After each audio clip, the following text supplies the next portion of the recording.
Hello, everyone.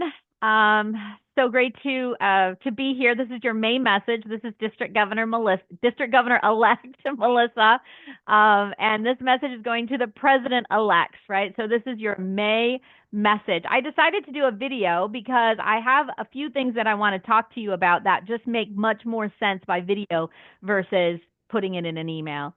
And I thought, maybe you'd actually watch this. I don't know.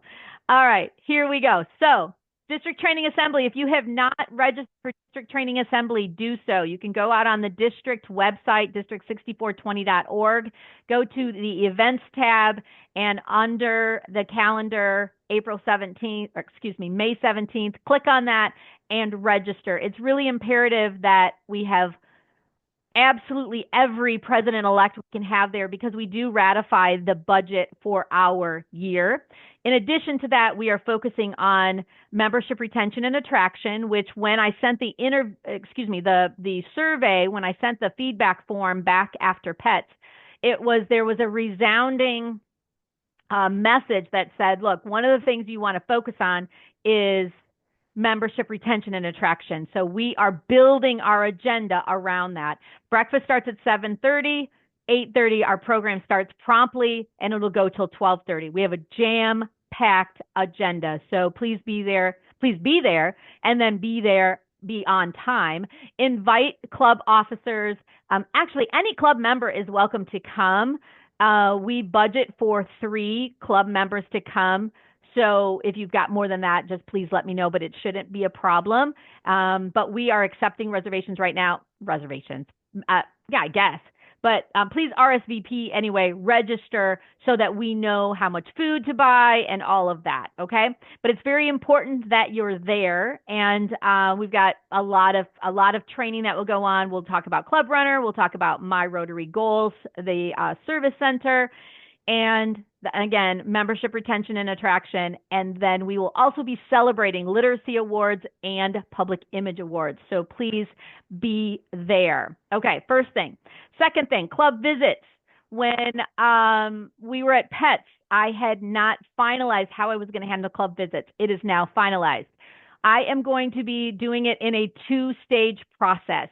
The first stage is that I'm going to send you a video similar to this, where I share with you my 2025-2026 goals and my initiatives for my year. So I will be sharing with you the Rotary International information that is available at that time, along with items that I want to share with you and that I want you to focus on during this next year. Now, why am I sending this by video? Well, I'm doing it for 2 reasons. One is I want you to hear it. I want every club to hear the same message. And 2, I want every club to hear the same message at the same time. I think it's critically important. Now, my expectation is that you show this video at your club meeting as one of your programs. My intent is to have the video be interactive. So I'm going to be providing some questions, some thought-provoking questions to provide an area of discussion and brainstorming as we focus on membership retention and attraction. Okay. So that's going to be, and it'll work for some clubs and it won't work for others, but that's going to be my message or the main format for my phase 1 of my club visits. Okay. Phase 2 of my club visits, I will be going out to each area, and we were organizing a get to know you, a town hall, a fireside chat, a whatever you want to call it, where I come to your area and all the clubs in that area get together at a pub, a winery, a restaurant, or ice cream shop, whatever it might be. We are currently working on that schedule. And so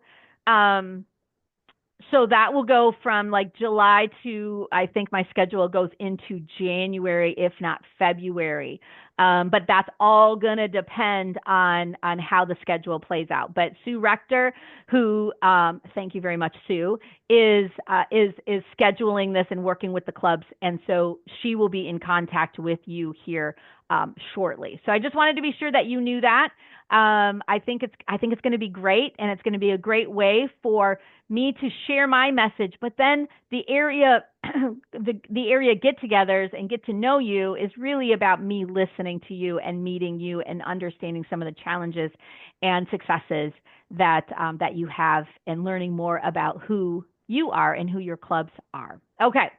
Finally, the last thing that actually I've got a couple things that I want yet to say, but the one is I want to clarify my mentorship initiative. Okay, so I'm going to share my screen.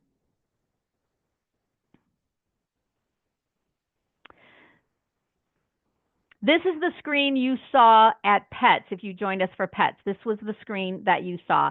And so I confused people. I wasn't totally clear in what I was looking for. And I know this is a little squishy.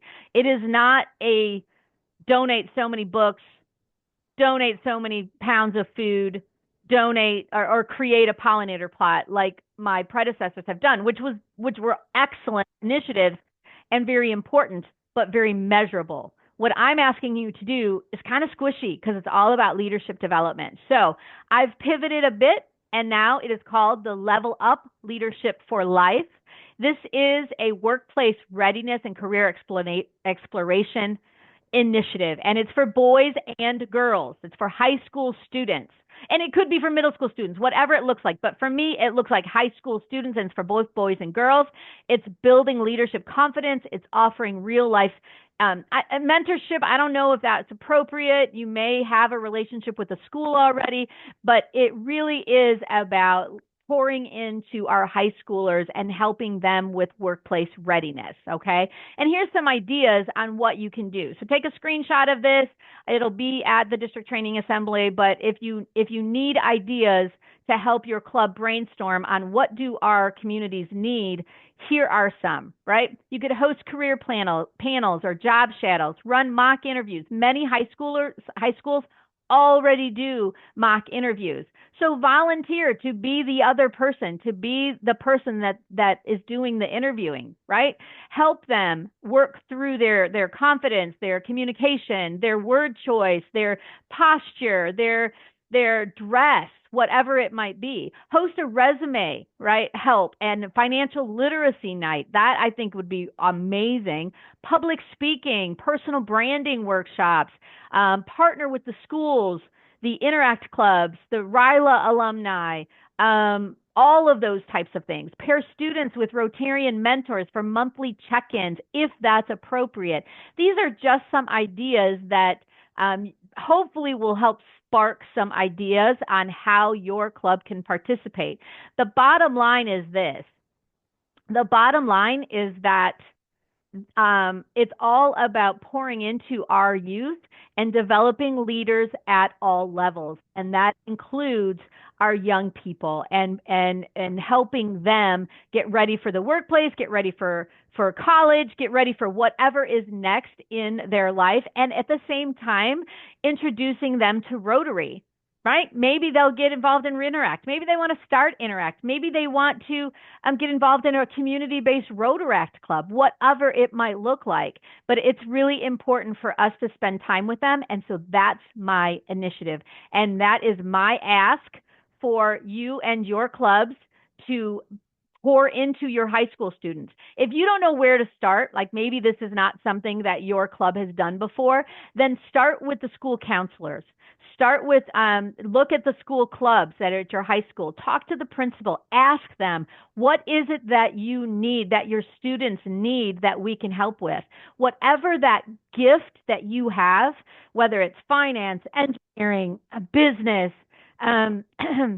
relationships, communication, social, helping them with proper etiquette, whatever your gift is, what can you give to them so that the learning curve for them is shortened and that you set them up for success as a leader? And this could be those leaders that, those kids that aren't the popular kids. Maybe you want to focus on that middle range of kids that doesn't get a lot of attention. Maybe they're not in sports, right? They're just going through, maybe they got a job and they're busy, whatever it might be, but help them help whatever club that is or whatever group of high school kids it is that fits in your community. I'm not going to tell you what to do.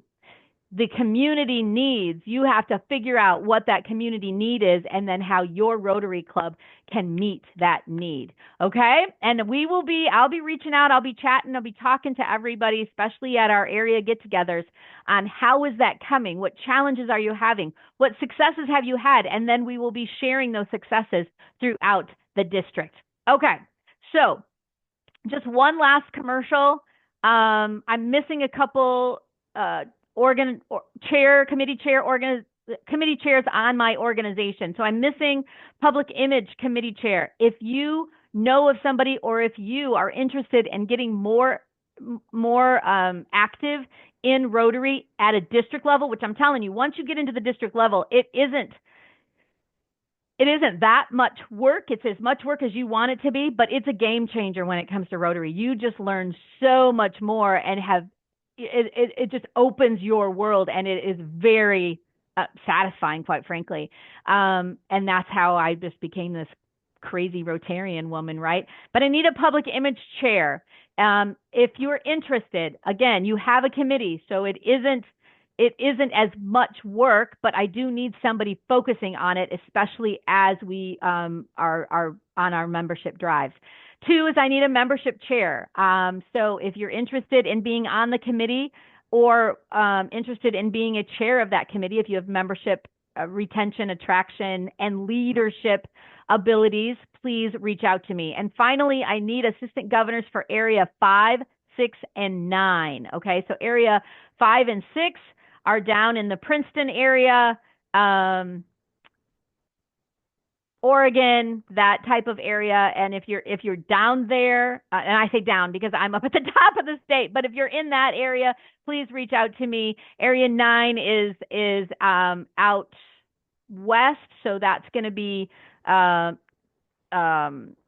Savannah, River Cities, that area. So if you're interested in getting more involved in the district level, assistant governor is a really great way to do that. You're responsible for 3 clubs, and you are the glue that holds district leadership and the clubs together, right? I mean, that's really, you're the conduit, I guess. Maybe not the glue, but you're the conduit from communication from the clubs to leadership and from district leadership to the clubs. Okay, that's it. Please be sure to register for the district training assembly. And if you do have any modules that you need to get done, please try to prioritize those too. We want to be sure that you hit the ground running July 1st and that we are setting you up for success. Last thing, president nominees. I know you guys are probably just identified your president-elect. I need you to identify your president nominee who becomes the president-elect July 1st. So we will be really focused on establishing president-elects and president nominees right away, because as with you, the training for president-elects starts in September. They'll be starting to get emails that have modules from the Learning Center that we want them to. And that, as you know, is a monthly email. Okay. Enough said. I'm talking too much. I love all of you, and I can't wait to see training assembly. If you do have any questions in the meantime, please do not hesitate to reach out. Thanks so much.